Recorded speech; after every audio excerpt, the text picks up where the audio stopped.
Hi everyone, welcome to current crunch. I hope you all are doing well. तो start करते हैं आज का यूनिट। आज का हमारा मैराथन सेशन वो हम यूनिट थर्ड से स्टार्ट करेंगे, रिसर्च मेथोडोलॉजी, क्योंकि मेजरली स्टूडेंट्स को दिक्कत इसी चैप्टर में आ रही थी। मेजर डाउट जो थे इसी चैप्टर के थे, तो I thought we would start with unit third itself. ये मैराथन सेशन वील सी कितना लंबा जाता है, इसको कोशिश करेंगे एक या दो पार्ट्स में फिनिश करने की। ठीक है, तो आई होप कि यू गाइस अंडरस्टैंड कि ये मैराथन कम रिवीजन सीरीज है। तो जैसे हमने लेक्चर्स में पेड बैच में इसको कवर किया था, वर्ड टू वर्ड सारा पीडीएफ दिखा के मैंने आपको समझाया था, वैसे यहाँ पे कवरेज नहीं होती है। ये रिवीजन सेशन है जहाँ पे हम क्विकली सारे कॉन्सेप्ट जो है एक बारी रिविजिट करेंगे जो ऑलरेडी हमने पेड बैच में कवर किए हुए हैं। तो ये किन के लिए बेनिफिशियल रहेगा? ऑब्वियसली जिन्होंने सब कुछ पढ़ लिया है and they need final touch-up and final revision, and वो लोग जिन्होंने अभी तक कुछ नहीं पढ़ा है एटलीस्ट वो मैराथन सेशन जो है वो देख के जाए। तो ये वाला जो मैराथन सेशन है मैं यूट्यूब पे अपलोड कर रही हूँ, आने वाले हमारे पेड कोर्सेज में ही चलेंगे।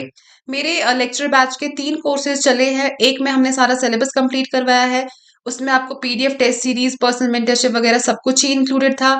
सेकंड हमारा ओनली टेस्ट सीरीज वाला बैच है जिसमें सिर्फ टेस्ट सीरीज अभी चल रही है। Third one is test series plus notes, जिसमें मैंने पीडीएफ फॉर्मेट में आपको सारे नोट्स जो है वो प्रोवाइड कराए हुए हैं। आप इनमें से किसी भी एक बैच में अगर ज्वाइन करना चाहते हैं तो लिंक आपको डिस्क्रिप्शन बॉक्स में भी मिल जाएगी या कमेंट सेक्शन में पिन की हुई भी आप लिंक देख सकते हैं। तो विदाउट वेस्टिंग मच टाइम हम स्टार्ट करते हैं हमारा रिसर्च मेथोडोलॉजी का मैराथन कम रिवीजन सेशन।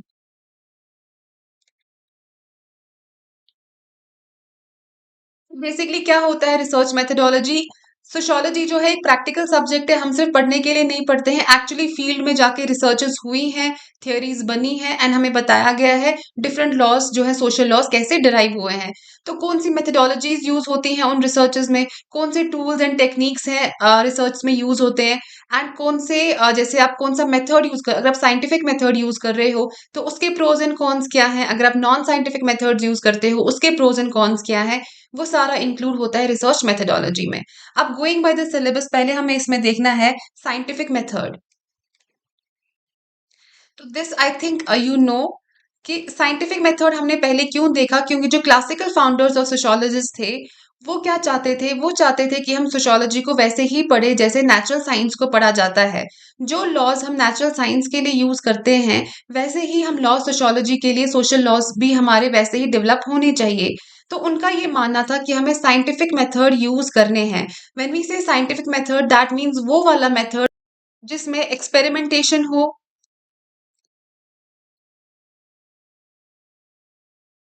वेरिफिकेशन हो, ऑब्जर्वेशन वगैरह।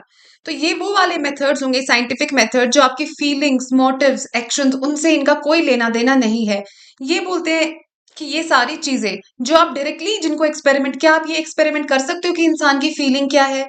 आप ऑब्जर्व कर सकते हो किसी की फीलिंग? ठीक है, आप नहीं कर सकते। तो इनका क्या मानना था, वो सारी चीजें जो आप ऑब्जर्व नहीं कर सकते वो आपके लिए समझना जरूरी नहीं है। जो आप चीजें एक्सपेरिमेंट कर पाओ, वेरीफाई कर पाओ, जनरलाइज कर पाओ, सिर्फ उन चीजों पे आप अपनी स्टडीज करके अपनी थियोरीज डेवलप करो। फिर ऑब्वियसली जो क्लासिकल फाउंडर्स थे, बेसिकली सोशियोलॉजी इमर्ज ऐसे सिचुएशंस में हुई कि उस टाइम पे मेन फोकस था कि हमें सोसाइटी को कैसे समझना है।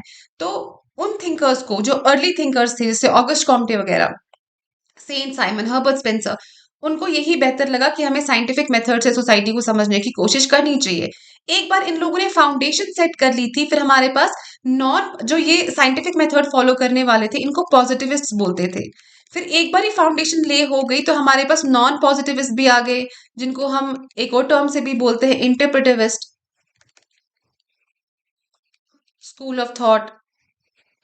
ठीक है, इसमें आपके फिनोमिनोलॉजी, एथनोमेथोडोलॉजी, सिंबॉलिक इंटरैक्शनिज्म, वो सारे स्कूल्स ऑफ थॉट डेवलप हो गए, जिन्होंने बोला कि नहीं, हमें मीनिंग्स को, एक्शंस को समझने की कोशिश है एंड ना कि सब कुछ साइंटिफिक मेथड में हम देखेंगे तो वो गलत होगा, क्योंकि इंसान जो है आप उसको लेबोरेटरी में ले जाके टेस्ट नहीं कर सकते हो।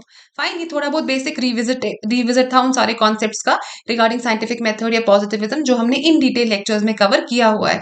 अगर if you want detail lectures तो आपको उसके लिए जो है बैच ज्वाइन करना होगा। यहाँ पे हम सब कुछ क्विकली रिवाइज करेंगे। तो साइंटिफिक मेथड में पहले मैंने आपको कहा था, ये डेफिनेशन याद रख लेना, थियोडरसन एंड थियोडरसन। इन्होंने कहा साइंटिफिक मेथड में क्या, साइंटिफिक मेथड बेसिकली है क्या, ये एक बॉडी ऑफ नॉलेज है। वो नॉलेज हमें कैसे मिलती है? Through observation, verification experimentation and generalization. ठीक है, तो ये चार चीजें थियोडर्सन ने पॉइंट आउट की, observation, verification, experimentation and generalization. And जो साइंटिफिक मेथड है उसमें आपको इन सारी चीजों का जो है ध्यान रखना होता है कि आप ऑब्जर्वेशन करके अपनी थ्योरीज डेवलप कर रहे हो, वेरीफाई कर रहे हो, उनको एक्सपेरिमेंट कर रहे हो एंड जनरलाइज, उनको जनरलाइज भी कर सकते हो। जनरलाइज का मतलब क्या हुआ, अगर आपने थ्योरी डेवलप की है कोई एक स्मॉल स्टडी करके, बाद में वो थ्योरी यूनिवर्सली एप्लीकेबल होनी चाहिए, ग्लोबली एप्लीकेबल होनी चाहिए, आप उसको जनरलाइज करने चाहिए। आपने इंडिया में कि एक ट्राइब में स्टडी करके, साइंटिफिकली स्टडी करके कोई थ्योरी डेवलप की, वो आप बाद में दुनिया के हर कोने में वो थ्योरी जो है टेस्ट कर पाने चाहिए, यूज कर पाने चाहिए। वो होता है जनरलाइज करना चीजों को। ठीक है, उसके बाद अब थियोडर्सन की डेफिनेशन एंड बेसिकली भी साइंटिफिक, अगर आपको याद रखना होगा मेथोडोलॉजी में क्या क्या आता है, तो observation, verification, experimentation and generalization. फिर हमारे पास कुछ क्रिटिक्स आए जिन्होंने साइंटिफिक मेथड को क्रिटिसाइज किया। अब यहाँ कौन कौन से किया, उनके हमें नाम यहाँ पे याद रखेंगे और एक की टर्म उनके साथ एसोसिएटेड। तो पहले हम देखते हैं कार्ल पॉपर। कार्ल पॉपर ने कहा कि जो ये लॉजिक हम यूज करते हैं, देखो हमारे पास दो तरीके होते हैं, एक होता है इंडक्टिव एंड एक होता है डिडक्टिव। इंडक्टिव होता है कि हमारे पास अलग अलग कॉन्सेप्ट्स हैं, अलग अलग फैक्ट्स हैं, उनको हम मिला के एक थ्योरी बनाते हैं। डिडक्टिव होता है कि हम, हमारे पास थ्योरी है, उसमें से हम डिड्यूस करके अलग फैक्ट्स जो है वो एक्सट्रैक्ट करते हैं। तो कार्ल पॉपर ने कहा साइंटिफिक मेथड में जो टेस्टिंग में हम इंडक्टिव चीजें यूज करते हैं, हमारे पास बेसिकली टेस्टिंग में क्या होता है, अलग अलग फैक्ट्स होते हैं, उसको हम निचोड़ के एक जनरल प्रिंसिपल बनाएंगे। तो कार्ल पॉपर का मानना था जो इंडक्टिव लॉजिक हम यूज करते हैं दैट इज वीक, एंड इनका मानना था कि हमें थ्योरी को प्रूव करना होता है थ्रू फॉल्सिबिलिटी, फॉल्सिफाइबिलिटी। फॉल्सिफाइबिलिटी क्या होता है कि अगर आपको थ्योरी को प्रूव करना है, आपको उसको थ्योरी को स्टडी करके, उसको उसके पॉजिटिव्स को स्टडी करके प्रूव नहीं करना है, आप थ्योरी को गलत प्रूव करने की कोशिश करो। अगर तो गलत हो जाती है दैट मीन्स थ्योरी गलत है। फॉर एग्जाम्पल, अगर आप कोई थ्योरी बनाना चाहते हो कि दुनिया में सिर्फ व्हाइट कलर के डक्स हैं हर जगह, तो आपको ये थ्योरी बनाने के लिए दुनिया भर के व्हाइट डक नहीं ढूंढने हैं, आपको ढूंढना है कि क्या कोई ब्लैक डक है। दैट मीन्स आपकी थ्योरी क्या हो जाती है, फॉल्सिफाई हो जाती है। तो कार्ल पॉपर ने क्या कहा, inductive logic is weak and falsifiability. Second is a Paul फेयरबैंड।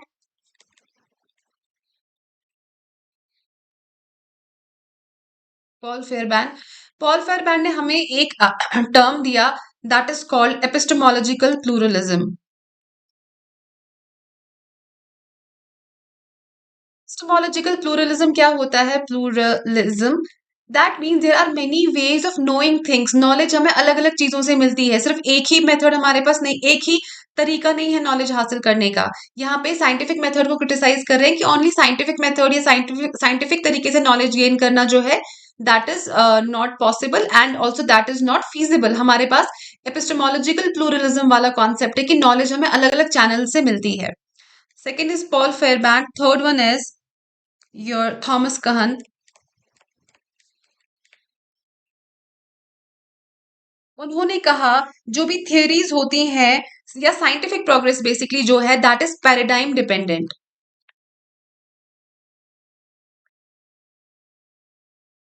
That means आपको वो थियरी देखनी होगी किस कॉन्टेक्स्ट में डेवलप होती है। आपको अगर ऐसी कोई थियरी करनी है जो वाया एक्सपेरिमेंटेशन प्रूव हो जाएगी then it is okay, but if you dealing with something very sensitive जहां पे आपको लोगों के मोटिव्स, मीनिंग्स, फीलिंग्स समझने हैं, वहां पे you can not go for scientific method. ठीक है, तो paradigm dependent keyword is associated with Thomas Kuhn, and ये इन्होंने अपनी बुक में लिखा था that is the structure of scientific revolutions.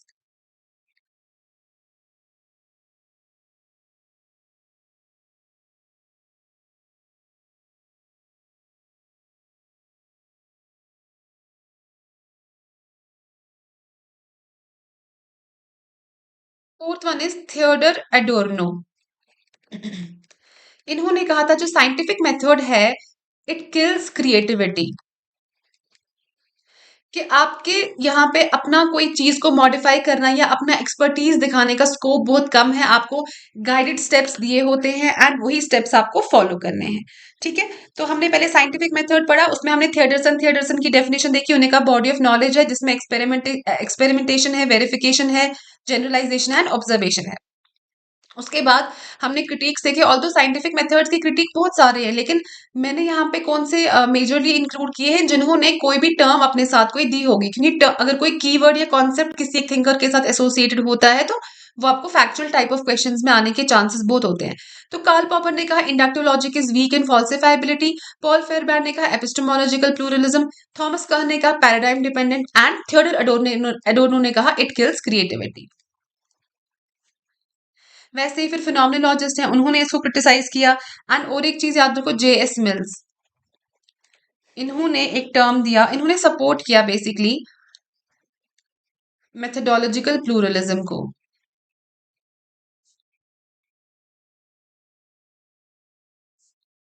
जैसे पॉल फेयरबैंड ने क्या कहा, epistemological pluralism many ways of knowing things, knowledge हमें अलग अलग जगह से गेन हो सकती है।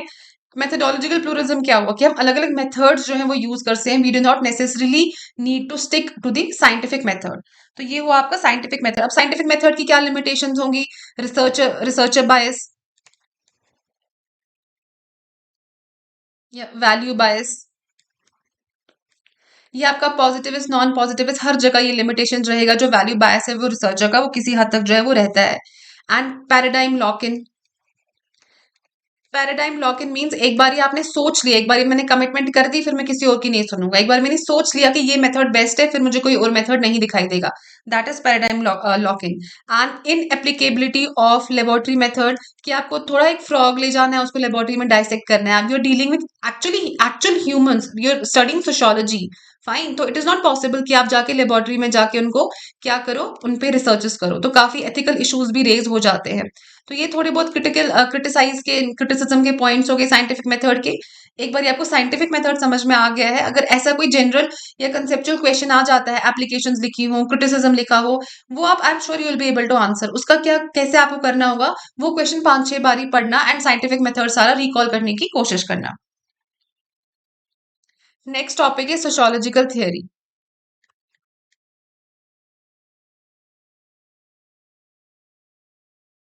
क्या होता है थियरी, थियरी हम किसको बोलते हैं, इसमें आप याद रखोगे एसबी के। तो it is a systematic body of knowledge जो ऑर्गेनाइज करता है फैक्ट्स को अंडर जनरल प्रिंसिपल्स।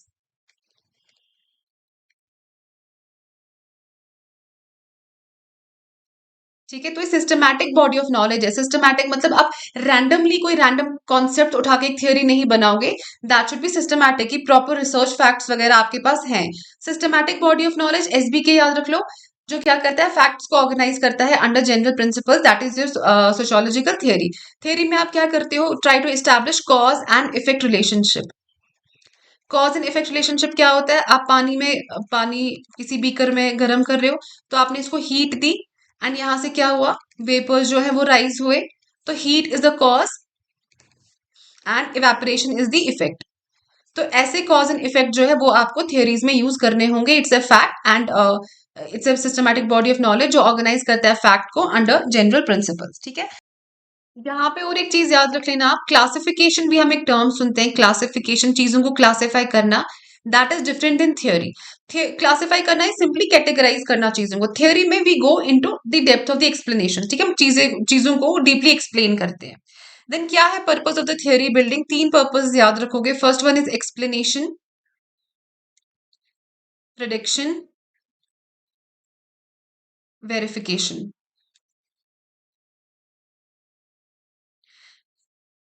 मतलब चीजों को डीपली एक्सप्लेन करना, हम फोरकास्ट कर सकें आउटकम्स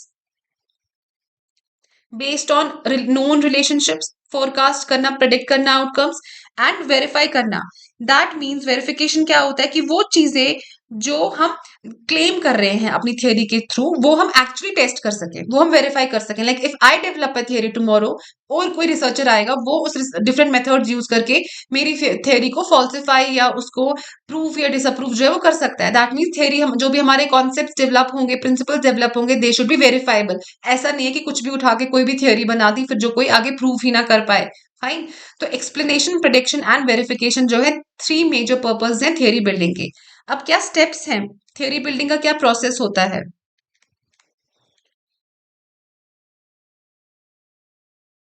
थियोरी बिल्डिंग प्रोसेस, इसमें आप एक निमोनिक याद रखोगे, पिग सेट, क्योंकि हो सकता है आपको क्रोनोलॉजिकल पूछा जाए कि फर्स्ट क्या स्टेप है थ्योरी बिल्डिंग का, सेकंड क्या स्टेप है, तो पिग सेट याद रख लेना ऐसे ही करके एक निमोनिक। तो first one is P. P से क्या होता है? एक, रिकॉग्नाइज करना pattern, pattern recognition. I is identify करना कॉजल रिलेशनशिप बिटवीन वेरिएबल्स।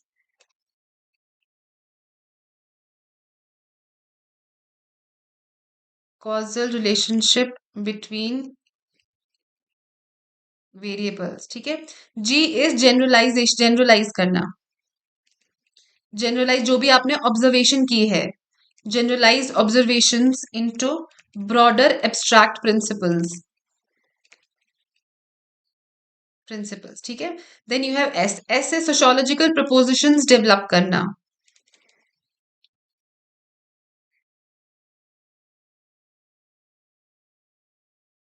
अब जो आप प्रपोजिशन थे सिंपली एक स्टेटमेंट जो आपने कुछ रिसर्च के बाद एक डेवलप की होगी, फिर आप उसको डिफरेंट कॉन्टेक्स्ट में अप्लाई कर सकोगे, ठीक है। And last one is test करना कि आपकी जो थ्योरी है वो लॉजिकल है, ठीक है, एंड एम्पेरिकल है, एम्पेरिकल कंसिस्टेंसी है उसमें कि वो चीज आप प्रूव कर सकते हो, ऑब्जर्व कर सकते हो, वेरीफाई कर सकते हो, वो चीज लॉजिकल है। तो थ्योरी बिल्डिंग प्रोसेस में you will remember this pig set. Pig set में पी होता है, फर्स्ट इज पैटर्न्स को रिकॉग्नाइज करना। I is identifying the causal relationship between variables, cause and effect relationship उनके बीच में ढूंढना। जी इज जनरलाइज करना, आपके ऑब्जर्वेशन को जो भी आपने ऑब्जर्व किया है उनको एब्स्ट्रैक्ट प्रिंसिपल्स में जनरलाइज करोगे। फिर सोशियोलॉजिकल प्रपोजिशंस डेवलप करोगे जो वेरियस कॉन्टेक्स्ट में अप्लाई कर पाओ बाद में। एंड लास्टली इस टेस्ट करना लॉजिक्स पे एंड कितना एम्पेरिकल है, कितना वेरीफाइबल है, उन पैरामीटर्स पे उसको टेस्ट करना।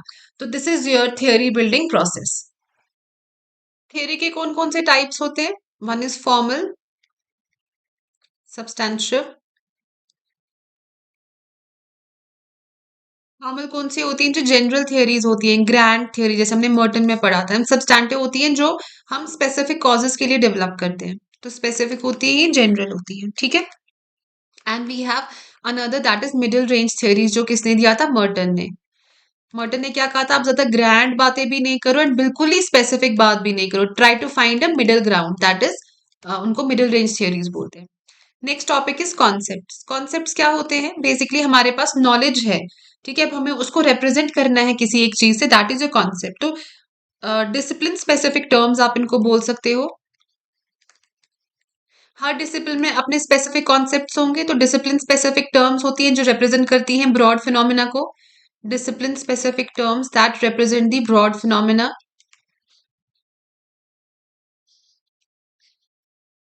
कॉन्सेप्ट्स को हम और क्या बोलते हैं? They are the building blocks of the theory. जब तक आपके पास एक कॉन्सेप्ट्स नहीं होंगे आप थियरी को रिप्रेजेंट नहीं कर पाओगे, तो इनको बिल्डिंग ब्लॉक्स ऑफ थियरी बोला जाता है।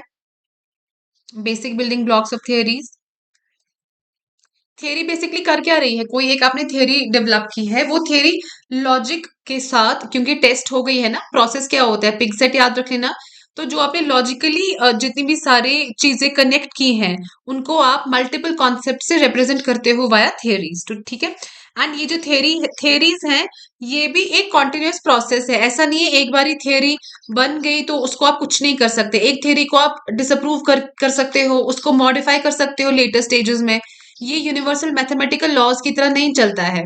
मैथमेटिकल लॉ 2 + 2 = 4, दुनिया के किसी भी कोने में जाओ this will stay the same, ठीक है। लेकिन थियरीज का ऐसा नहीं है। तो थियरी बिल्डिंग जो है, थियरीज जो है कॉन्टिन्यूस प्रोसेस है, कॉन्टिन्यूटी में चलते जाते हैं, ये फिक्स नहीं होती है, ठीक। तो पर्पस ऑफ द थियरी भी हो गया, ईपीवी मैंने कहा था, explanation, verification and prediction. Prediction is your forecast करना outcomes. Next topic that we have to study is hypothesis.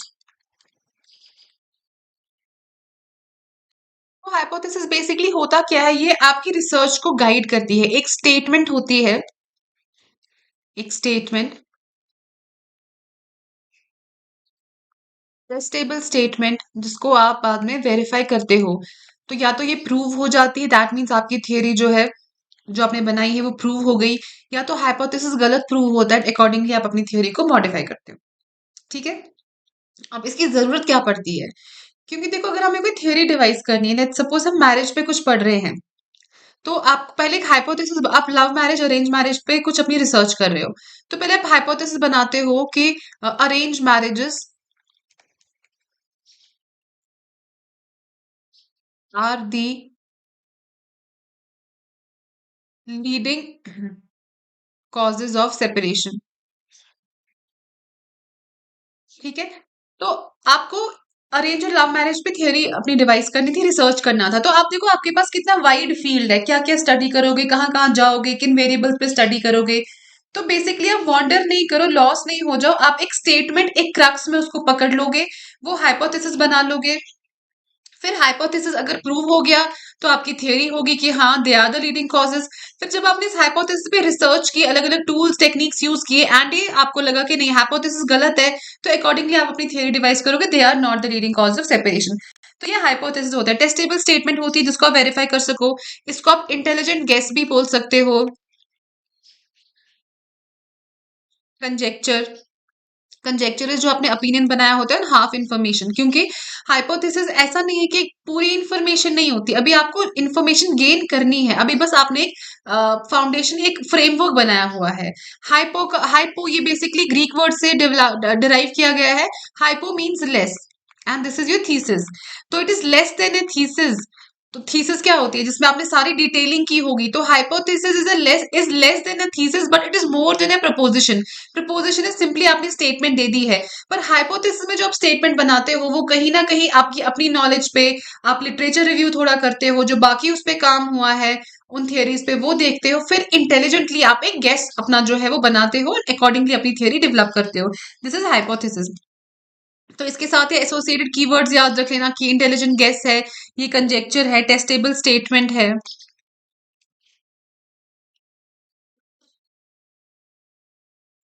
ठीक है, हाँ, तो ये हो गया आपका हाइपोथेसिस। अब टाइप्स ऑफ हाइपोथेसिस देखते हैं।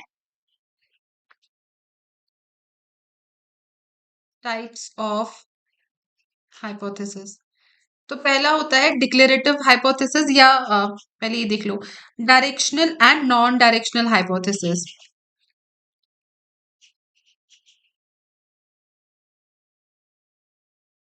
डायरेक्शनल हाइपोथेसिस इज जहां पे हमें एक्सपेक्टेड डायरेक्शन पता चलता है कि या तो चीज इंक्रीज हो रही है या तो चीज डिक्रीज हो रही है। फॉर एग्जाम्पल आप बोलोगे एक पॉजिटिव रिलेशनशिप है between academic achievement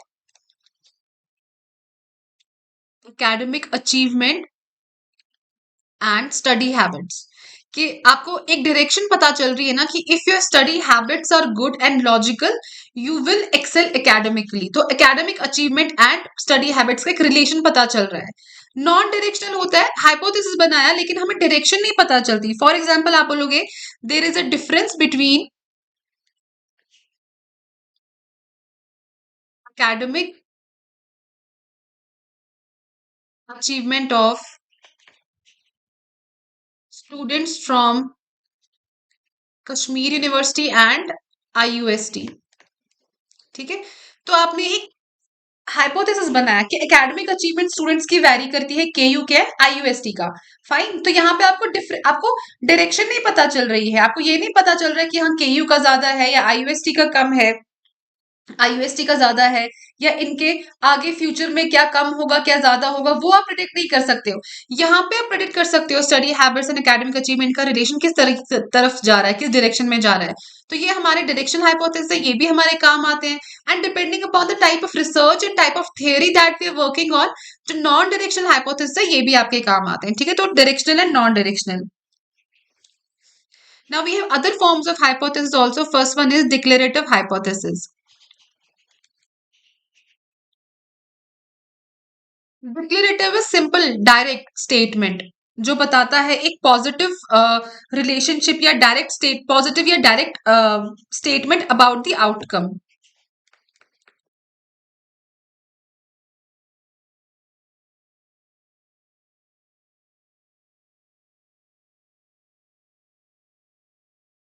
positive and direct statement about the outcome, that is your declarative hypothesis, जो आपको एक डायरेक्ट स्टेटमेंट बताता है अबाउट द आउटकम। मतलब इसमें कोई एम्बिग्विटी या उसका चांस नहीं है, ये डायरेक्टली ही आपको चीज बता देता है। ठीक है, फॉर एग्जाम्पल आप बोलो parents in rural areas they have an negative attitude towards को एजुकेशन देन अर्बन पेरेंट्स। ठीक है, तो ये क्या होगा, एक डायरेक्ट हाइपोथेसिस से आपने डायरेक्ट रिलेशनशिप बता दिया अपने वेरिएबल्स का। Now we have another very important to हमें यहाँ पे पढ़ने हैं hypothesis. First one is your null hypothesis and second one is your alternative hypothesis. तो उसके लिए I will require some space. Null hypothesis and alternative hypothesis. Detail में मैंने आपको लेक्चर्स में पढ़ाया हुआ है, ये बस हम रिवीजन एक कर रहे हैं. अगर रिवीजन में किसी को दिक्कत आ रही है एंड उसने बैच ज्वाइन किया हुआ है, तो क्विकली आप जाके जो बैच है वो देख सकते हो, इंक्रीज करके स्पीड. तो सारी चीजें जो है वहां पे मैंने आपको डिटेल में बताई हुई हैं. फाइन. अब हम देखते हैं null hypothesis and alternative hypothesis. Alternative hypothesis को हम अलग अलग नामों से भी बोलते हैं. That is research hypothesis, research hypothesis, empirical hypothesis, substantive hypothesis, operational hypothesis, alternative hypothesis. Alternative तो मैंने आपको बोल ही दिया था, नल एंड ऑल्टरनेटिव. इसमें आप रोज निमोनिक याद रख लेना. तो रोज नामों से ऑल्टरनेटिव हाइपोथेसिस को हम रिप्रेजेंट कर सकते हैं. Research, operational, operation, substantive and this is your empirical. ठीक है. Research, operational, substantive, empirical. Research, operational, substantive, empirical. Research, operation, substantive and empirical. This is your Rose hypothesis, alternate hypothesis. अब null hypothesis. ठीक है. Hypothesis में क्या होता है basically, जैसे अब यहाँ पे मैंने आपको love marriage and arrange marriages are the leading cause of separation. इसमें आप देख सकते हो दो वेरिएबल्स हैं हमारे पास, एक अरेंज मैरिजेस है एंड सेपरेशन है. अरेंज मैरिजेस की वजह से सेपरेशन हो रही है. ठीक है. तो सेपरेशन, इसमें हमारे वेरिएबल दो टाइप के होते हैं, एक होता है डिपेंडेंट वेरिएबल, एक होता है इंडिपेंडेंट वेरिएबल. तो इस केस में क्या होगा, separation is your dependent variable. वो किस पे डिपेंड करता है, टाइप ऑफ मैरिज पे, that is a independent variable. Arrange marriage खुद से किसी पे डिपेंड नहीं कर रहा है, लेकिन सेपरेशन डिपेंड कर रहा है अरेंज मैरिज पे. तो one is your direct variable, one is your indirect variable. हमारे पास इसमें ये दो वेरिएबल होते हैं एक हाइपोथेसिस में. अब नल हाइपोथेसिस में क्या होता है, हम पहले ही अज्यूम करते हैं there is no relationship between the variables. उस केस में हम क्या अज्यूम करेंगे कि अरेंज मैरिज एंड सेपरेशन के बीच में कोई वेरिएबल नहीं है. फिर अपनी रिसर्च करेंगे. अगर तो रिसर्च हमारी प्रूव हो जाती है, दैट मीन्स हाँ कोई नहीं है, हमारा नल हाइपोथेसिस करेक्ट. अगर हम रिलेशनशिप हमारी फॉल्स हो जाती है, फॉल्स मीन्स हमारी अगर जो भी हमने हाइपोथेसिस लिया था वो ट्रू प्रूव हो जाता है कि हाँ जो अरेंज मैरिजेस हैं they are the leading cause of separation, उस केस में क्या फॉल्स हो गया, हमारा नल हाइपोथेसिस. क्योंकि नल हाइपोथेसिस क्या होता है, जिसमें हम पहले ही अज्यूम करते हैं कि कोई रिलेशनशिप नहीं है. Fine, let me repeat myself. Null hypothesis, null mean zero, zero is nothing, ये याद रख लो. तो नल हाइपोथेसिस पहले ही अज्यूम करेगा there is no relationship between the two variables. तो जो हमने ये डिवाइस किया था अपना हाइपोथेसिस कि अरेंज मैरिजेस जो हैं, arrange marriages are the leading cause of separation. तो हमारा नल हाइपोथेसिस क्या बोलता है, इन दोनों के बीच में कोई रिलेशनशिप नहीं है. फिर हमने अलग अलग मेथड्स यूज करके अपनी थियरी बनाई. थियरी में हमारा नल हाइपोथेसिस गलत प्रूव हो गया, तो हमारी थियरी बनी कि yes there is a relationship. ठीक है. तो नल हाइपोथेसिस क्लियर हो गया. पहले हम अपनी थ्योरी में अज्यूम करके चलते हैं देयर इज नो रिलेशनशिप, तो वो हमारा नल हाइपोथेसिस होता है. ऑल्टरनेटिव हाइपोथेसिस में आप याद रखोगे ये हमें प्रूफ करने की जरूरत नहीं पड़ती, इसको हम टेस्ट नहीं करते हैं. हमारा नल हाइपोथेसिस रिजेक्ट हो गया, दैट मीन्स रिलेशनशिप है, तो वो सिंपली हमारा ऑल्टरनेटिव हाइपोथेसिस उसमें प्रूव हो गया. ठीक है, कि रिलेशनशिप है. तो ऑल्टरनेटिव हाइपोथेसिस क्या होता है बेसिकली, ये डायरेक्टली हम टेस्ट नहीं करते हैं. ये कैसे काम आता है, through the rejection of null hypothesis.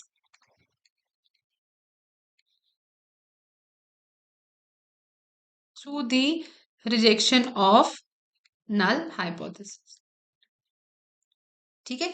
ये हुए आपके null hypothesis and alternative hypothesis. Alternative hypothesis also called research hypothesis, operational hypothesis, substantive and empirical. ठीक है. अब टाइप्स ऑफ एरर्स हमें इसमें पढ़ना है. Types of errors, this is also very important. थोड़ा ध्यान लिए देके पढ़ना, क्योंकि ध्यान से सुनना मेरी बात, क्योंकि काफी कंसेप्चुअल है, स्टूडेंट्स को इसमें प्रॉब्लम रहती है, एंड तक ये चीजें समझ में नहीं आती है. तो क्या क्या एरर्स होते हैं, एक है आपका type 1 error. This is called false positive. False positive. अब आप खुद ही सोचो, नल हाइपोथेसिस याद रखो, there is no relationship between the variables.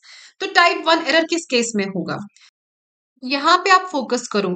False positive क्या होता है कि आपने गलत चीज को पॉजिटिव माना। ठीक है, पॉजिटिव क्या होगा? अगेन हम यही एग्जांपल लेते हैं, अरेंज मैरिजेस, सेपरेशन।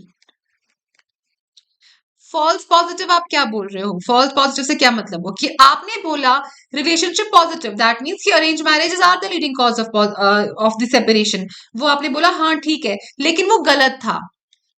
जिसको आपने पॉजिटिव माना वो गलत था। दैट मीन्स एक्चुअली में क्या था इसका आंसर कि क्या थी हाइपोथेसिस, क्या होना चाहिए था कि arrange marriages are not the leading cause of separation.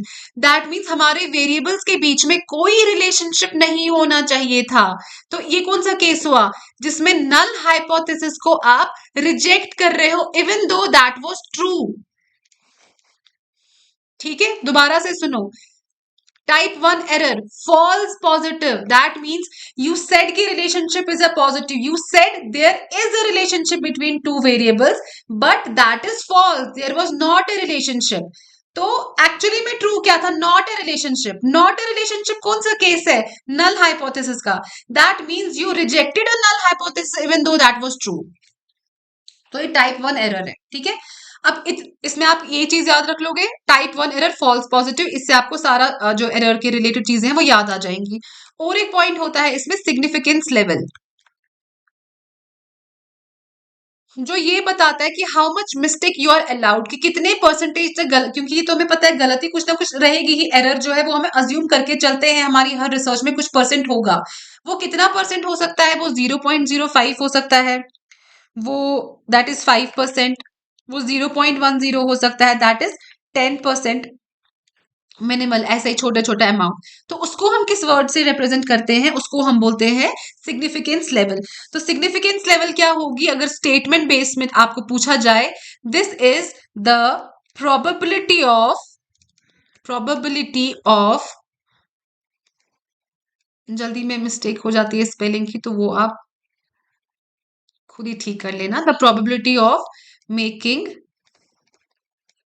और committing a type one error, कि इतना आप लेवरेज रख रहे हो कि हाँ इतना परसेंट गलती जो है यू विल टॉलरेट, उसको हम सिग्निफिकेंस लेवल कहते हैं, कि कितनी प्रोबेबिलिटी है गलती करने की। ऐसा नहीं है रिसर्च 90% गलत हो, है ना, 5% 10% तक इतना चलता है। तो दिस इज सिग्निफिकेंस लेवल। इसको किससे रिप्रेजेंट करते हैं हम? टाइप वन एरर को alpha, that is a false positive. ठीक है, तो accordingly we have type two error. अब इसका सारा चीजें रिवर्स कर दो, false negative. That means you said कि हमारा जो हाइपोथेसिस है एक अरेंज मैरिज वेरिएबल एंड एक हमारा सेपरेशन। यू सेड कि नेगेटिव रिलेशनशिप है, that mean there is no relationship between arrange marriage and separations. ठीक है, तो नेगेटिव आपने बोला लेकिन वो फॉल्स निकला। That means you approved a null hypothesis, क्योंकि नल हाइपोथेसिस पहले ही क्या अज्यूम कर रहा है कि कोई रिलेशनशिप नहीं है, आप भी बोल रहे हो कोई रिलेशनशिप नहीं है, बट वो फॉल्स निकला। तो you rejected, you approved a null hypothesis even then, even when it was false.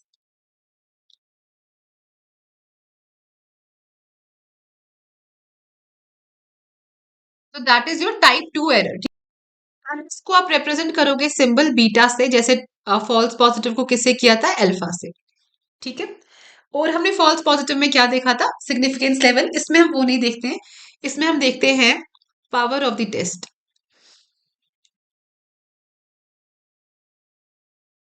Power of the test क्या होता है कि कितनी कैपेबिलिटी है आपकी रिसर्च में रिजेक्ट करने की एक गलत नल हाइपोथेसिस को, rejecting a wrong null hypothesis, that means correctly rejecting a null hypothesis जब वो गलत हो। ठीक है, दैट मीन्स आपने नल हाइपोथेसिस को रिजेक्ट किया एंड आपने बिल्कुल सही किया कि आपको नल हाइपोथेसिस को रिजेक्ट ही करना था। आपके केस में अब क्या होगा? जो आपका ऑल्टरनेटिव हाइपोथेसिस है वो एक्चुअली ट्रू था ना कि नल हाइपोथेसिस। तो यहाँ पे और एक बात याद रखो, नल हाइपोथेसिस को we represent it by H not, H zero, and alternate hypothesis को एच वन और एच ए। तो power of the test is आपने कितना स्ट्रांगली नल हाइपोथेसिस को रिजेक्ट किया, एंड जो कि रिजेक्ट करना ही था वो गलत था वो नल हाइपोथेसिस, एंड ऑल्टरनेटिव को आपने अप्रूव कर दिया। उसको हम बोलते हैं power of the test and it is represented by 1 minus beta. ठीक है। और एक चीज यहाँ पे याद रख लो, type 1 error and type 2 error से related. Type 1 error, type 2 error, यहाँ पे आपने क्या किया, यहाँ पे यू आर अज्यूमिंग कि एक इफेक्ट एग्जिस्ट करता है, but that is wrong. Wrongly assuming the effect, wrongly assuming that effect exists. ठीक है, क्योंकि आपने फॉल्स पॉजिटिव बोला, आपने बोला there is a relationship when there was not a relationship. That means you rejected a null hypothesis when it was true. So type 1 error is you wrongly assumed कि effect exists. That is your false positive. Type 2 error में what mistake you are committing? You are missing an effect. Missing an effect. You are saying कि negative relation है. That means there is no relation. But that is false negative. There was a relationship. ठीक है, तो यहाँ पे null hypothesis को आप accept कर रहे हो even though it is false. ठीक, अगर आपको अब किसी भी कीवर्ड किसी भी तरीके से टाइप 1 एरर टाइप 2 एरर आ जाए, I hope you will be able to answer. अगर ये इफेक्ट वाले तरीके से पूछ लें तो वो भी मैंने आपको समझा दिया। ठीक है, significance level is also done. तो इसमें remember 0.05 that is 5% you're allowed to make mistake, 0.01 that is 1%, और 0.10 दैट इज योर 10%। तो आगे देखते हैं, next topic is objectivity. Objectivity क्या होता है? बेसिकली कोई भी चीज जो फ्री ऑफ बायस हो, दैट इज ऑब्जेक्टिव। एंड सब्जेक्टिविटीज इसका उल्टा, हमारी जिसमें हमारी मीनिंग्स हमारे इंटरप्रिटेशंस होंगे। जैसे हम कहते हैं दिस थिंग इज सब्जेक्टिव, मतलब उसमें हमारी अपनी इंटरप्रिटेशन इंक्लूडेड है। ऑब्जेक्टिव है जब आप बिल्कुल वैल्यू फ्री होने की कोशिश करते हो, अपने बायसेस को दूर रख के अपनी रिसर्च कंडक्ट करते हो, दैट इज ऑब्जेक्टिविटी। ठीक है, तो ऑब्जेक्टिविटी को आप बोल सकते हो being unbiased, value free, open to criticism. ठीक है, एंड यूजुअली हम इसको एसोसिएट करते हैं कि इसने स्टार्ट की सोशियोलॉजी में ऑगस्ट कॉम्टे ने। ठीक, इसमें ज्यादा ऑब्जेक्टिविटी में पढ़ाने वाला नहीं है, बेसिक बस यही है।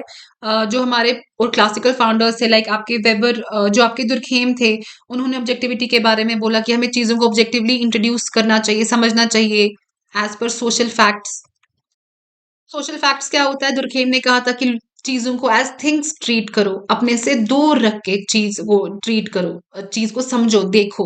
ठीक है, treat them as things that are external to you, जो आप पे कोर्स, आप पे प्रेशर पुट कर सकता है, कंस्ट्रेंट्स लगा सकता है। तो रिलीजन कोई इंटरनल फिनोमेना नहीं है। इनफैक्ट उन्होंने सुसाइड को भी एज अ थिंग ट्रीट किया था, as a social fact treat किया था। तो दुर्खेम ने सोशल फैक्ट को बताया था कि ये basically subject matter of sociology है। ये हम आगे भी पढ़ेंगे जब हम दुर्खेम रिवाइज करेंगे। तो ऑब्जेक्टिविटी हो गया। अब ऑब्जेक्टिविटी में यहाँ पे ज्यादा कुछ समझने वाला नहीं है, बेसिकली यही है कि आप अनबायस्ड हो, value free, open to criticism. यहाँ पे थोड़ा बहुत हम वेबर के बारे में पढ़ते हैं, क्योंकि वेबर ने इसके बारे में ऑब्जेक्टिविटी, सब्जेक्टिविटी, वर्स्टन अप्रोच वगैरह दी थी, उन्होंने कुछ बातें बोली। तो वेबर जो है he was basically inspired by two figures, one is your William Dilthey. थोड़ा मैं लिखने की कोशिश करती हूँ।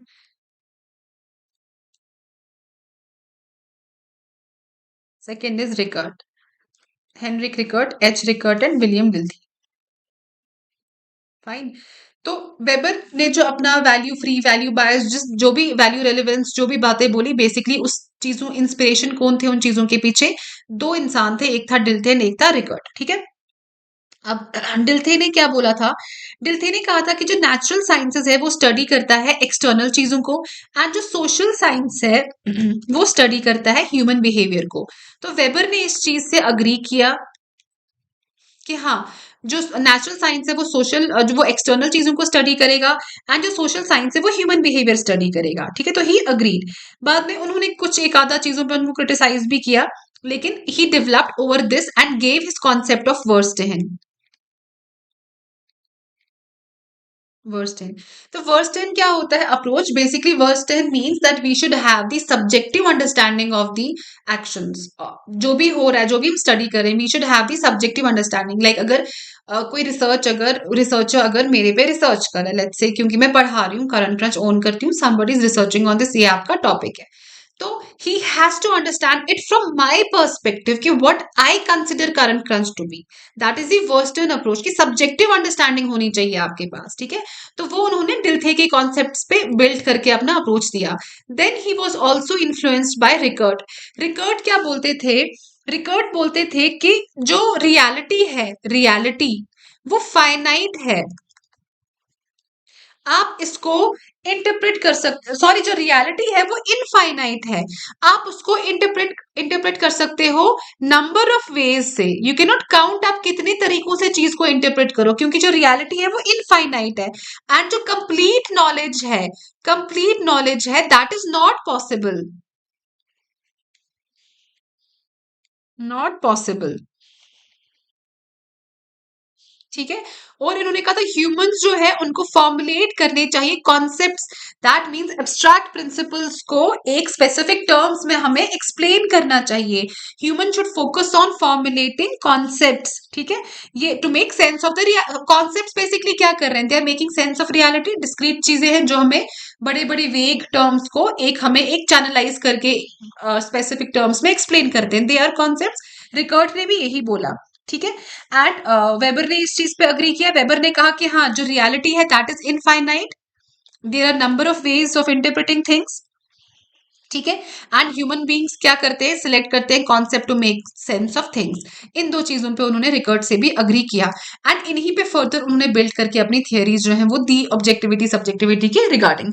अब वेबर दो लोगों से इंस्पायर्ड थे, पहले थे डिल्थी एंड रिकर्ड। डिल्थी ने कहा था जो ये है आपका नेचुरल साइंस है वो एक्सटर्नल चीजों को स्टडी करता है, सोशल साइंस जो है वो ह्यूमन बिहेवियर को स्टडी करता है। वेबर ने कहा हाँ बिल्कुल सही, और उसी पे बिल्ड करके ही gave his theory of verstehen. Then Rickert ने कहा रियलिटी इज इनफाइनाइट, आप उसको बहुत चीजों से इंटरप्रेट कर सकते हो, सिर्फ साइंटिफिक मेथड जो है that is not the only solution.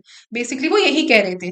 तो इन्होंने भी कहा हाँ, complete knowledge is not possible, reality आप बहुत चीजों से इंटरप्रेट कर सकते हो, एंड ह्यूमन बींग्स कॉन्सेप्ट बनाते हैं to make sense of things.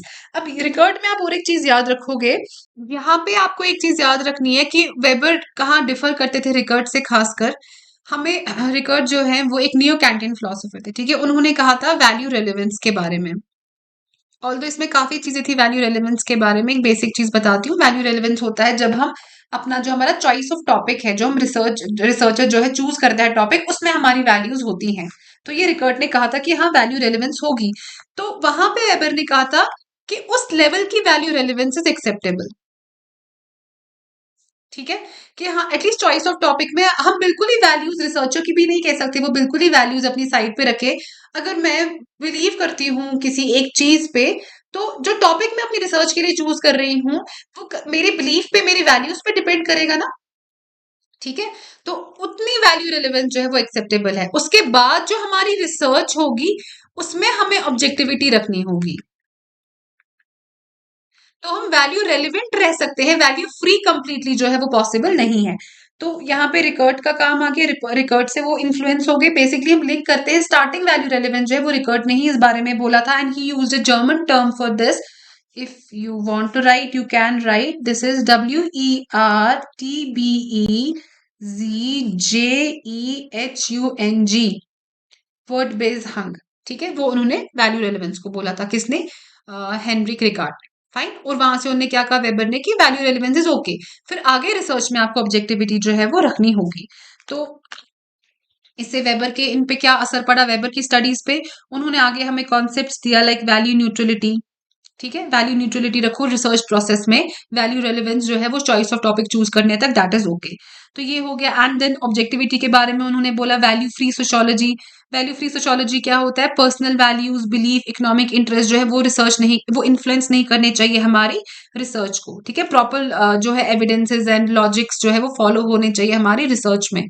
तो value free sociology, value relevant sociology, value neutrality in research process, ये टर्म्स हम मेजरली वेबर के साथ ही सारे एसोसिएट करते हैं, ठीक है। तो यहाँ पे हो गया आपका ऑब्जेक्टिविटी। नेक्स्ट टॉपिक हमें पढ़ना है दैट इज रिफ्लेक्सिविटी। ऑब्जेक्टिविटी में और एक नाम यहाँ पे देख लो, कार्ल पॉपर।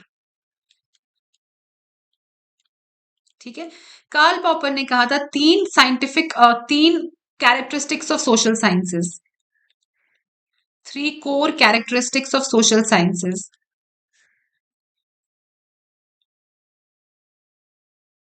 SEO याद रख लो, SEO.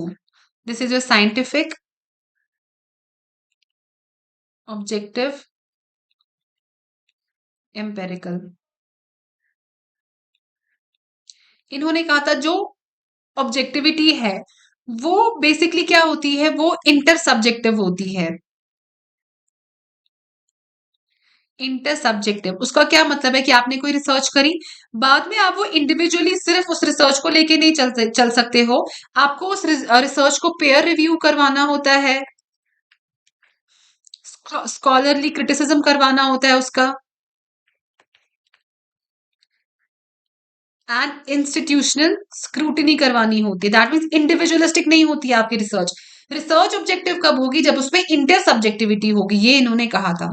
इंस्टीट्यूशनल स्क्रूटिनी कि कहीं पे प्लेजरिज्म तो नहीं है, कुछ और प्रॉब्लम तो नहीं है, हर डिपार्टमेंट से अपनी जो रिसर्च है वो अप्रूव करवाना, तो that is intersubjective. Peer review करवाना, scholarly criticism, everything should be done to make your research objective. Objectivity जो है दैट इज नॉट इंडिविजुअलिस्टिक, वो क्या होता है, वो इंटर सब्जेक्टिव होता है। ये आप कार्ल पॉपर का याद रख लोगे। ठीक है, तो next is your reflexivity, objectivity and reflexivity. Reflexivity क्या होता है, बेसिकली रिफ्लेक्ट करना ऑन द रिसर्च प्रोसेस की आप जो रिसर्चर है इसमें वो वो रिफ्लेक्स करता है खुद पे, कि अपने रोल पे, बिलीफ पे, बायसेस पे, इन शेपिंग जो भी रिसर्च का आउटकम होगा, कि ऐसा नहीं है वो बिल्कुल ही पैसिव ह्यूमन बीइंग की तरह या कल्चरल डूप की तरह जो उसको बोला जाए वो वही फॉलो करे, वैसा नहीं होगा। जो रिसर्चर है वो अपने बायसेस पे जो सेल्फ, जिसको हम इंट्रोस्पेक्शन बोलते हैं, इंट्रोस्पेक्ट करेगा। ठीक है, वो क्या करेगा, वो अपने बिलीफ, अपने वैल्यूज, अपने बायसेस जो हैं उनके बारे में सोचेगा, देखेगा कि उन सब चीजों से उसकी रिसर्च पे क्या असर पड़ रहा है, तो वो खुद को यहाँ पे एनालाइज कर रहा है। तो self awareness of the researcher, that is reflexivity.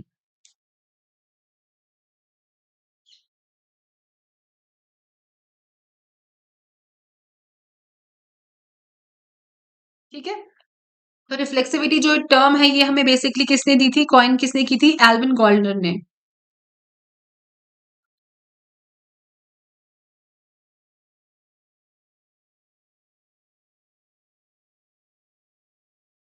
And सबसे ज्यादा एल्विन गोल्डनर के किस बुक में ये डिस्कस हुई है, the coming crisis of Western sociology.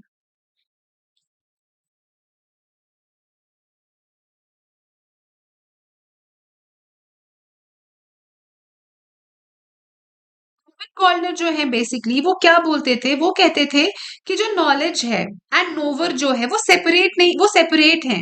ठीक है, नॉलेज जो है that is independent of the nowhere, knowledge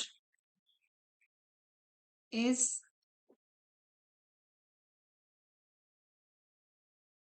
independent of the nowhere. ऐसा नहीं है कि दोनों दोनों जो है नॉलेज एंड नोवर वो दोनों एक ही है। नोवर आपकी जो रिसर्च जो आप कर रहे हो एंड जो रिसर्चर है वो आपस में एक दूसरे पे इतना डिपेंड, मतलब वो इंडिपेंडेंट है एक दूसरे के। फाइन, आप उनको दोनों को साथ मत देखो। जो रिसर्चर है वो अगर कोई रिसर्च कर रहा है उसकी पर्सनालिटी जरूर उसके रिसर्च पे इम्पैक्ट डालेगी, उसके वैल्यूज जो है वो इम्पैक्ट डालेंगे, उसके बायसेस इम्पैक्ट डालेंगे। इसीलिए रिसर्चर को अवेयर होना चाहिए अपने सारे बायसेस के, and then he should try to minimize them while researching.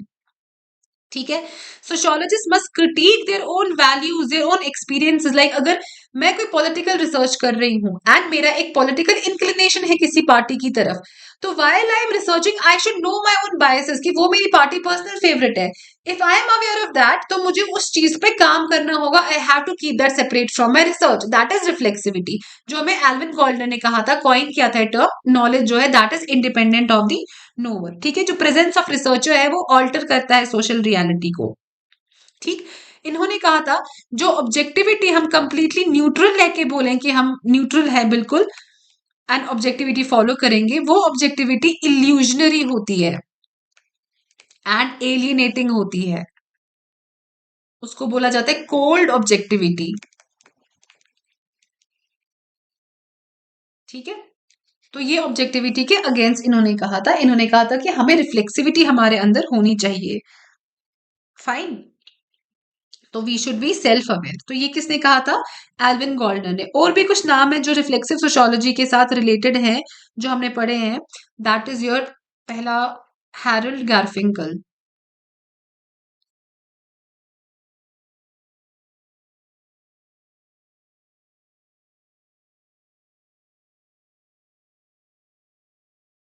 तो हैरल्ड गारफिंकल, गारफिंकल से आप एक नाम आई थिंक रिकॉल कर पा रहे होगे। इन्होंने किस बारे में स्टडी की थी? Ethno methodology.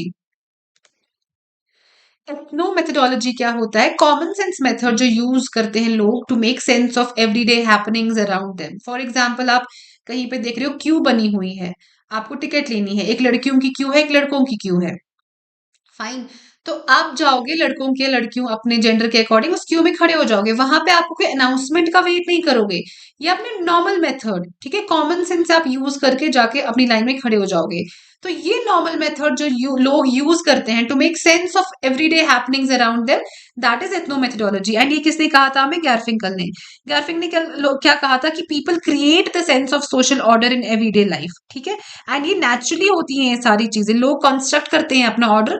उनको हर बारी कोई नहीं समझाएगा, कोई बुजुर्ग अगर आगे से आएगा उसको सलाम करो। ये नॉर्मल चीज है, अपनी जिंदगी में आप करते जाओगे करते जाओगे, ठीक है। तो इन्होंने क्या किया था? इन्होंने कहा था, जो मैं आपको कल्चरल डोप कह रही थी, कि लोग जो है कल्चरल डोप्स नहीं है, that is passive ruler followers नहीं है। पैसिव रूल फॉलोअर्स नहीं है। दे क्रिएट सेंस ऑफ जो भी उनके आसपास हो रहा है। जो लोग होते हैं they create their own meanings. For example, student ने अगर हाथ रेज किया क्लास में, तो इसका सिर्फ ये मतलब नहीं है कि वो कोई रूल फॉलो कर रहा है। हो सकता है उसको टीचर से क्वेश्चन पूछना हो सकता है उसको बाहर जाना हो सकता है उसको साथ वाला फ्रेंड तंग कर रहा हो, तो उसने वो मीनिंग खुद क्रिएट किया, वो एक्शन खुद क्रिएट किया सोच समझ से। सो दैट इज कि we are not cultural dopes. तो हैरल्ड गारफिंकल जो है, इन्होंने एथनोमेथोडोलॉजी के बारे में बात की थी। हमें रिफ्लेक्सिविटी का देखेंगे उन्होंने क्या कहा था।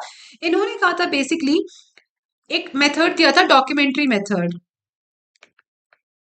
डॉक्यूमेंट्री मेथड क्या होता है कि हमें जो चीजें हैं वो एक ब्रॉडर कॉन्टेक्स्ट में, ब्रॉडर पैटर्न में देखनी होती है, कि स्पेसिफिक डिटेल जो है they are the evidence of broader patterns.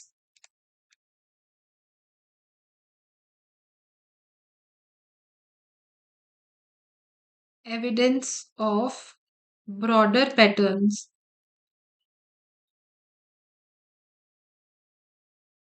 ठीक है। फॉर एग्जाम्पल, हमें पता है क्लास में कोई स्टूडेंट जो है वो लेजी है, वो काम नहीं करता है, एक दिन वो अपना होमवर्क भूल जाता है।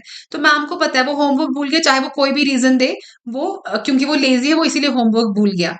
वो लेजी है वो होमवर्क भूल गया, वो लेजी है वो होमवर्क करता नहीं है। तो ये एक सर्क्यूलर प्रोसेस है, ठीक है।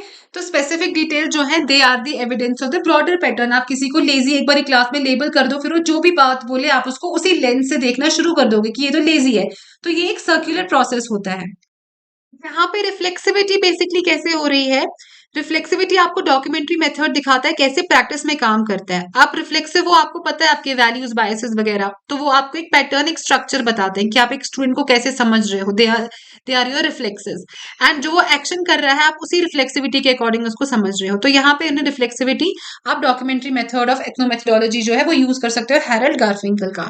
और एक नाम हम इसके साथ जोड़ते हैं, दैट इज योर बॉर्डियो। BOURDIEU, जैसे भी इसको याद रखना है, बॉडियो, बॉडी, बॉडा, जो भी इनको प्रोनाउंस करते हैं। यहाँ पे आपके काम की क्या चीज है? इन्होंने क्या कहा था? इन्होंने कहा था रिफ्लेक्सिविटी में क्या कहा था इन्हें? रिफ्लेक्सिविटी बेसिकली इनका सेंट्रल की कॉन्सेप्ट मान लो इनके आइडियाज का।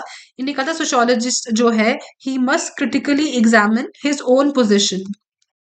इन्होंने इसके रिगार्डिंग एक टर्म दिया था जिसको हम बोलते हैं एपिस्टेमोलॉजिकल विजिलेंस।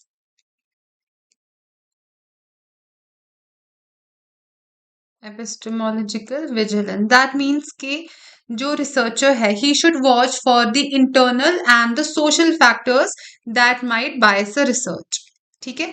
तो इंटरनल एंड सोशल फैक्टर्स, तो दो टर्म्स हम इनके साथ एसोसिएट करते हैं। One is epistemological violence and another one very important, that is habits.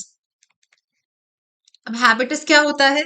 Habits are the deeply ingrained, जो हमारे अंदर सोशलाइज हुई होती है कंप्लीटली, हमारे स्किल्स, हमारे हैबिट्स, हमारे एक्सपीरियंसेस अबाउट लाइफ, जो शेप करेंगे, जो बायस क्रिएट कर सकते हैं हमारी रिसर्च में।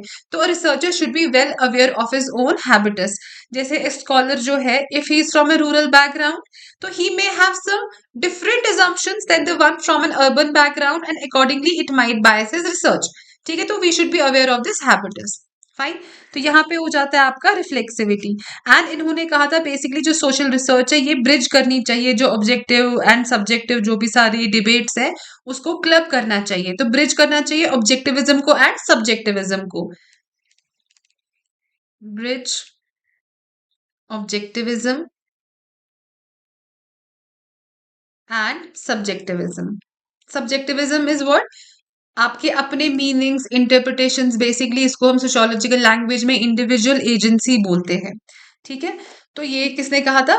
पी बॉर्डियो ने। तो हमने रिफ्लेक्सिविटी पढ़ा, उसमें we read about first Alvin Gouldner. एक बार quickly will go through this.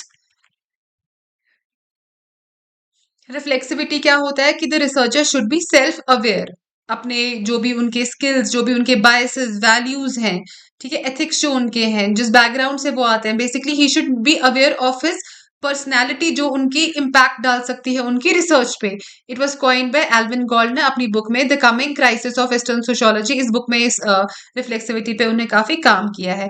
तो इन्होंने क्या कहा था? नॉलेज जो है वो इंडिपेंडेंट ऑफ द नोअर है, जो रिसर्चर की प्रेजेंस है वो ऑल्टर करती है रिसर्च को। If we say that you have to be completely objective, वो ऑब्जेक्टिविटी जो है it is illusionary and alienating, इसको हम बोलते हैं कोल्ड ऑब्जेक्टिविटी। ठीक है, ये this is what Alvin Goldner said. Then we have another name, Harold Garfinkel, who gave us ethnomethodology. इन्होंने कहा था जो ह्यूमंस है, they are not cultural dopes, वो पैसिव रूलर फॉलोअर्स नहीं है, रूल फॉलोअर्स नहीं है, वो अपनी मर्जी का, अपनी मन का करते हैं। वो इनफैक्ट उन्होंने जो एथनोमेथोडोलॉजी होता क्या है, बड़ा कॉन्सेप्ट है, हमने पेड लेक्चर्स में पढ़ा हुआ है। बेसिकली अगर मैं आपको एक वर्ड एक लाइन में बताऊं, जो लोग खुद कॉमन सेंस ऑब्जर्वेशन पे कुछ मेथड्स डेवलप करते हैं चीजों को समझने के लिए। ठीक है, जैसे मैंने आपको क्यू की एग्जांपल दी, तो वो आपको कोई आके उस टाइम पे समझाएगा नहीं, और रूल्स फ्रॉम द स्टार्ट कि क्यू में रहना है एंड ऑल दैट। आप जाओगे, आप क्यू में खड़े रहोगे, that is understood common sense. तो इन्हीं का लोग जो है वो मीनिंग्स ऐसे ही क्रिएट करते हैं, वो कल्चरल डोप नहीं होते हैं। और एक कॉन्सेप्ट इन्होंने अकाउंट का दिया था। अकाउंट क्या होता है? बेसिकली कहानियां, जो स्टूडेंट्स, जो कोई भी, जो स्टूडेंट्स नहीं, जो मेंबर्स ऑफ सोसाइटी सुनाते हैं। एंड ये अकाउंट्स जो होते हैं ये रिफ्लेक्टिव होते हैं। फाइन। ये ऐसा नहीं है हमें किसी ने कुछ बोला है और आगे हमने वही ट्रांसमिट किया। ये अकाउंट, स्टोरीज वगैरह जो हम सुनाते हैं चीजें, ये हम सोच समझ के अपने एक्शंस पे रिफ्लेक्ट करके ही आगे हम प्रोसीड करते हैं। एंड इन्होंने एक डॉक्यूमेंट्री मेथड दिया था, मतलब जो भी स्पेसिफिक डिटेल्स होती हैं, they are the evidence of some broader pattern. ये एक सर्क्यूलर प्रोसेस में चलता है। फॉर एग्जाम्पल, अगर मुझे पता है मेरे स्टूडेंट्स कैसे हैं, कोई स्टूडेंट मुझे पता है वो नॉटी है, काम टाइम पे नहीं करता, लेजी एंड ऑल दैट, वो अगर मुझे बोले कि मैम होमवर्क भूल गया, तो मेरे दिमाग में डाउट आएगा कि हाँ इसे किया नहीं होगा। तो ये सर्क्यूलर प्रोसेस है। वो लेजी है, वो होमवर्क नहीं करता है, क्योंकि वो होमवर्क नहीं करता है इसलिए वो लेजी है। ठीक है, तो ये एक ब्रॉड एविडेंस की तरफ हमें चीजें, स्पेसिफिक डिटेल जो है वो एक ब्रॉडर पैटर्न, ब्रॉडर स्ट्रक्चर जो हमें सोसाइटी का है वो बताती हैं। ठीक है, इससे हमें पता चलता है कि हम रिफ्लेक्सिव होते हैं। हम बस, हमारे आगे जो, हम पैसिवली चीजें सिर्फ आगे स्टेटमेंट्स नहीं पास करते हैं। फाइन, हम एक अंडरलाइन पैटर्न, अंडरलाइन स्ट्रक्चर के तहत जो चीजें हैं वो बोलते हैं। जैसे किसी में, कोई मुझे पता है वो लेजी है, ये एक अंडरलाइन स्ट्रक्चर है उस बच्चे का, या एक क्लासरूम का। एक क्लासरूम जो है वो सबसे ज्यादा शोर मचाती है पूरे स्कूल में। ठीक है, अब अगर उस क्लासरूम से कंप्लेंट आई, हमें पता है अंडरलाइन पैटर्न ऑफ स्ट्रक्चर उस क्लासरूम का, हमें पता है कि वो नॉटी बच्चे वो शोर कर रहे होंगे। तो ये हमें क्या बताती है? रिफ्लेक्सिविटी। देन बॉडियो ने हमें दिए टर्म्स, एपिस्टेमोलॉजिकल विजिलेंस के, बायस जो है एज ए रिसर्चर वो हमें पता होना चाहिए। ठीक है, एंड इन्होंने हैबिटस का टर्म, हैबिटस दिया, काफी इंपॉर्टेंट है, एग्जाम में कई बार आ चुका है सोशियोलॉजी के एमसीक्यू बेस्ड एग्जाम्स में। ऑफन दिस इज आस्क्ड कि deeply ingrained habits and skills जो शेप करती है हमारे लाइफ एक्सपीरियंसेस को, दस हमें बताती हैं कि हम रिफ्लेक्सिवली चीजें करते हैं। We should be aware of all these things.